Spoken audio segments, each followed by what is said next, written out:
రాహుల్ గాంధీ దగ్గర మార్కులు కొట్టేయాలంటే మీ గాంధీ భవన్లో పెట్టుకో, లేదా జూబ్లీహిల్స్లో నీ ఇంట్లో పెట్టుకో, ఎవరు వద్దంటలేదు. కానీ ఇవాళ తెలంగాణ సెక్రటేరియట్ ముందు రాజీవ్ గాంధీ విగ్రహాన్ని పెట్టి ఏ కాంగ్రెస్ పార్టీ అయితే వందలాది మంది పిల్లల ప్రాణాలు తీసిందో ఆ కాంగ్రెస్ పార్టీ మళ్ళొక్కసారి క్రూర పరిహాసం ఆడే విధంగా తెలంగాణతో, తెలంగాణ అస్తిత్వాన్ని, తెలంగాణ ఆత్మగౌరవాన్ని దెబ్బతీసే విధంగా వ్యవహారం చేస్తా ఉన్నారు. మేము తప్పకుండా మాటిస్తా ఉన్నా మా తెలంగాణలోని అన్నదమ్ములకి, ఆడబిడ్డలకి, మన పోరాటమే అస్తిత్వ పోరాటం, ఆత్మగౌరవ పోరాటం. తప్పకుండా మనం మళ్ళీ తిరిగి వస్తాం. అది కాంగ్రెస్ వాళ్ళకు తెలుసు, మీకు తెలుసు, మాకు తెలుసు. 4 ఏళ్లలో మళ్ళీ కేసీఆర్ గారి నాయకత్వంలో తిరిగి తెలంగాణలో ప్రభుత్వం కూడా మనది ఏర్పడుతుంది. ఏర్పడ్డ తర్వాత వెంటనే తప్పకుండా రాజీవ్ గాంధీ గారి విగ్రహాన్ని అక్కడి నుంచి సకల మర్యాదలతో తొలగిస్తాం. అక్కడి నుంచి వారు కాంగ్రెస్ వారు ఎక్కడికి కోరుకుంటే అక్కడికి తరలిస్తాం. అక్కడ మాత్రం ఖచ్చితంగా తెలంగాణ తల్లి విగ్రహాన్ని పెడతాం. ఇవాళ కాంగ్రెస్ చేసిన ఈ దుందుడుకు, దుర్మార్గ, కుసంస్కార పనికి నిరసనగా తప్పకుండా రేపటి రోజున అంతర్జాతీయ విమానాశ్రయం పేరు కూడా మారుస్తాం. ఒక తెలంగాణ ప్రముఖుడి పేరే పెడతాం. ఎందుకంటే ఇవాళ భారతదేశంలో ఏ నగరానికి పోయినా అక్కడి వాళ్ళ ప్రముఖుల పేర్లు ఉంటాయి. మీరు బొంబాయికి పోతే ఛత్రపతి శివాజీ, అదేవిధంగా బెంగళూరుకి పోతే కెంపెగౌడ పేరు, ఇట్లా ఎక్కడ పోతే అక్కడి ప్రముఖుల పేర్లు ఉంటాయి. కేవలం హైదరాబాద్లో మాత్రమే ఇవాళ రాజీవ్ గాంధీ గారి పేరు. ఇన్ని రోజులు సంస్కారవంతంగా భరించినాం, ఇక భరించే ఓపిక లేదు. ఈ కాంగ్రెస్ చేస్తున్న చిల్లర ప్రయత్నాలు, చిల్లర పనులు ఏవైతే ఉన్నాయో దీనికి ధీటుగా 4 ఏళ్ల తర్వాత సమాధానం చెప్తాము. ఇప్పుడు కూడా తెలంగాణ ప్రజల తరపున, తెలంగాణలోని అసువులు బాసిన అమరుల తరపున నేను కాంగ్రెస్ ప్రభుత్వాన్ని డిమాండ్ చేస్తా ఉన్నాను. ఇప్పటికైనా బుద్ధి తెచ్చుకొని ఆ విగ్రహాన్ని అక్కడి నుంచి తరలించండి. కావాల్సిన విగ్రహాలు ఉన్నాయి. సోమాజిగూడలో రాజీవ్ గాంధీ సర్కిల్ అని పెట్టుకున్నారు మీరు, మేము మార్చలేదు. ఇందిరాగాంధీ విగ్రహాలు బొచ్చడున్నాయి, ఇందిరాగాంధీ పేరు మీద బొచ్చడున్నాయి, మేము ముట్టుకోలేదు. కానీ మీరు ఇదే ఒరవడి కొనసాగిస్తే తప్పకుండా మరి ఢిల్లీకి గులాంలు మీరు, కానీ మాకు ఆ కర్మ పట్టలేదు. తప్పకుండా మా తెలంగాణ పౌరుషంగల బిడ్డలుగా చెప్తా ఉన్నా 100% తెలంగాణ తల్లిని అక్కడే పెడతాం. తప్పకుండా మిగతా ఏవైతే మీ జాతీయ నాయకులు అని చెప్పి పెట్టుకున్న పేర్లు ఏవైతున్నాయో వాటిని కూడా మార్చే దిశగా ఆలోచన చేస్తాం.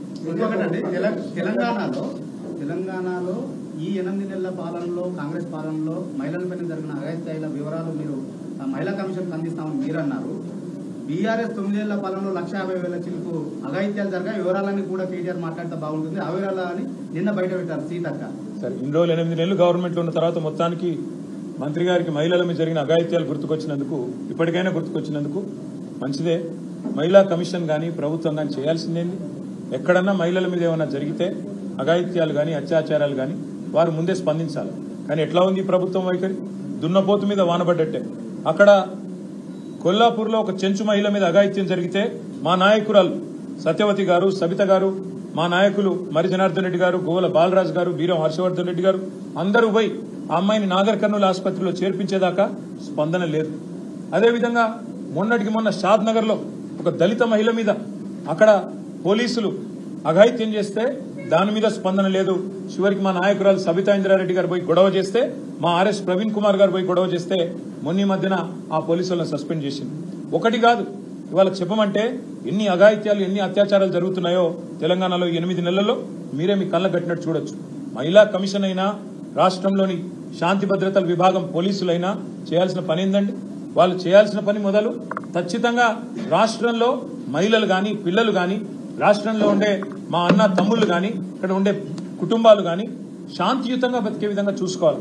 ఆ తెలివి లేదు. హైదరాబాద్ లో మర్డర్లు అవుతుంటే ఆపే తెలివి లేదు. హైదరాబాద్ లో ఇన్ని అఘాయిత్యాలు జరుగుతుంటే దాన్ని పట్టించుకునే నాదుడు లేడు. రాష్ట్రానికి హోంమంత్రి దిక్కు లేడు. మేము పొరపాటున నోరు జారి ఒక మాట అంటే దానికి ఆల్రెడీ నేను క్షమాపణ కూడా చెప్పిన.